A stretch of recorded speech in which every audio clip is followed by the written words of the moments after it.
তো বন্ধুরা, আজকে তোমাদের সাথে শেয়ার করব বাদাম পমফ্রেট অর্থাৎ হোয়াইট পমফ্রেট। তো প্রথমে মিক্সির জারে দিয়ে দিলাম কাজু বাদাম, চালমগজ, একটু পোস্ত। তো মাছগুলো ভেজে নিলাম, তারপরে একটু আদা, রসুন, লাল লাল কাঁচা লঙ্কা। তো আমার কাঁচা লঙ্কাগুলো লাল হয়ে গেছিলো, তাই জন্য লাল লাল কাঁচা লঙ্কা দিয়েছি। সবুজ কাঁচা লঙ্কাই দিলে করলে ভালো হয়। এবার পেঁয়াজগুলো কুচি করে নিলাম। এবার মাছ সব ভাজা হয়ে গেছে। এবার তেলে গোটা গরম মশলা, শুকনো লঙ্কা ফোড়ন দিয়ে দিলাম, জিরে। এবার পেঁয়াজগুলো ছেড়ে দিলাম। পেঁয়াজগুলো লাল লাল করে ভাজতে হবে, একটু নুন দিয়ে দিলাম পরিমাণ অনুযায়ী।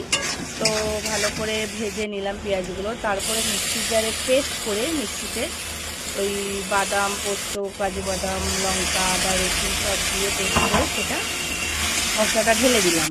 দিয়ে ভালো করে কষিয়ে যতক্ষণ না তেল ছাড়ছে ততক্ষণ পর্যন্ত কষিয়ে নিতে হবে। আবার খুব বেশি কষানো যাবে না, যেহেতু বাদাম আছে।